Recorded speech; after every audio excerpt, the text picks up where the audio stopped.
Karibu sana leo tena katika kipindi kingine cha Zijue Seti Zako.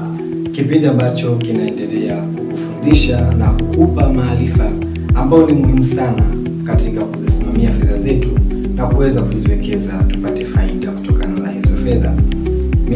Kipindi hiki kinakujia kwa ushirikiano wa Lendwellers pamoja na Toronto Legacy Services. Na mimi ni Maombi Abdieli, mshauri wa elimu ya fedha na uwekezaji niliyeidhinishwa na Benki Kuu. Karibu sana. Hii leo tunaenda kuangalia mada yetu ambayo inasema mshahara pekee hauwezi ukakupa utajiri unaotamani kama hautabadilisha mtazamo wako kuhusu mshahara.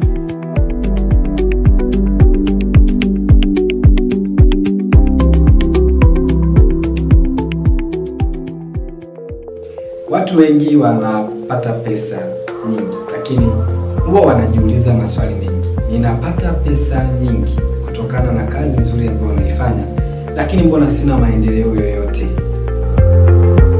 Wanachoshindwa kutambua ni kwamba mshahara huwa ni mzuri na ni mtamu sana, lakini mshahara pekee hauwezi ukakupa hata siku moja huo utajiri ambao umekuwa ukiutamani kila siku kama hautaamua kubadilisha mawazo na mtazamo mpya kuhusu mshahara wako.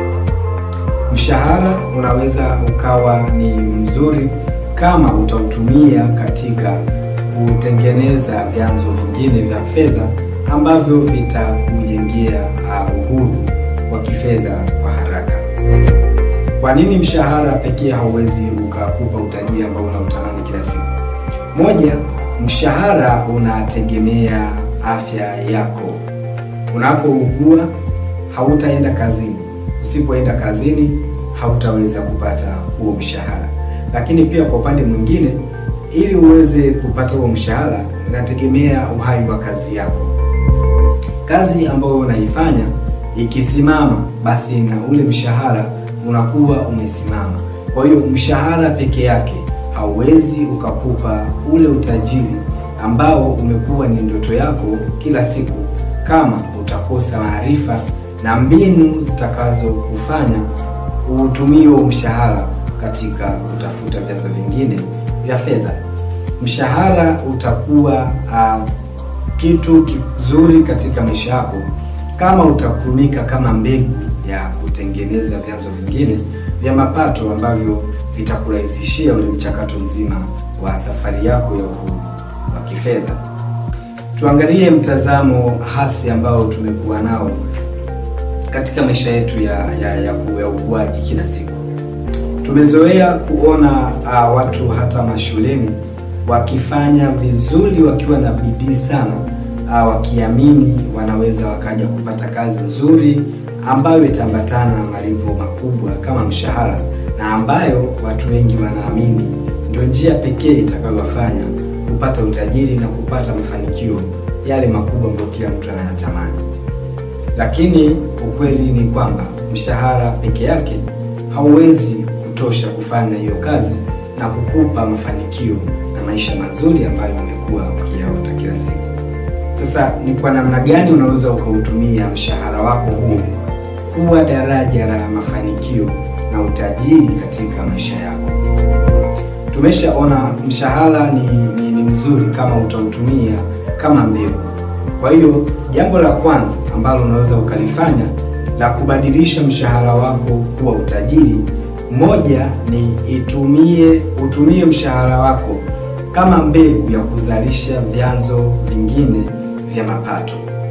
Tumia sehemu ya mshahara wako unaopata kila mwezi kuwekeza katika sehemu kama hisa ili uweze kupata agawio na ongezeko la thamani. Lakini pia unaweza kutumia mshahara wako kuwekeza katika mifuko ya uwekezaji wa pamoja, na wakati mwingine unaweza ukaamua kununua bonds au hisa hati fungani ambazo nazo zitaendelea kukupa coupons ambazo zitakuongezea kipato mwisho wa siku. Kitu cha pili ambacho unaweza kukifanya kwenye mshahara wako ili uweze kupata tija ya huo mshahara ni kutengeneza network ya watu ambao watakuwa ni muhimu sana katika kutimiza malengo yako. Tengeneza network ya watu ambao watakuwezesha kupiga hatua moja zaidi kuelekea yale mafanikio ambayo umekuwa ukiyaota kila siku. Lakini cha tatu, unaweza ukatumia mshahara wako kuanza kutafuta elimu na maarifa ya kifedha ambayo yatakuwezesha wewe kusimamia hizo fedha ambazo unazipata na uweze kuziwekeza kwa ajili ya kukua na kupata manufaa zaidi kutokana na mshahara wako. Kitu cha nne ambacho unaweza ukakifanya ni tumia huo mshahara wako kuongeza ujuzi ambao unaweza ukakulipa sokoni. Kuna ujuzi nyingi au maarifa mengi ambayo unaweza ukayafanya au ukajifunza yakakuongezea kipato katika maisha yako. Ujuzi kama designing, ujuzi kama kufundisha watu, ujuzi kama lugha ya Kiingereza na vitu vingine kama kompyuta ni maarifa ambayo unaweza ukayatafuta kutoka kwenye mshahara wako na kuongezea kipato mwisho wa siku na ukaianza safari yako ya uhuru wa kifedha kwa namna nzuri zaidi. Ndugu mtazamaji, ukweli ni huu. Kama unatamani kuwa tajiri au kama unatamani kupata mafanikio kifedha, anza kubadilisha mtazamo mpya kuhusu mshahara. Acha kutegemea mshahara kama chanzo kimoja pekee unachokitegemea kwenye maisha yako. Anza kufikiria kuongeza vyanzo vingine vya mapato ili uweze kurahisisha mchakato mzima wa uhuru wako wa kifedha. Utumie mshahara kama mwanzo wa safari ya mafanikio yako na sio mwisho wa hiyo safari ambayo unaiota kila siku ya kuhakikisha unapata maisha mazuri na utajiri kutokana na kipato chako kwa maana ya mshahara wako. Warren Buffett aliwahi kusema, usitegemee chanzo kimoja peke yake, badala yake pambana kutafuta na kuongeza vyanzo vya mapato ili mchakato wako wa uhuru wa kifedha uweze kuwa rahisi kuliko ambavyo unafikiria.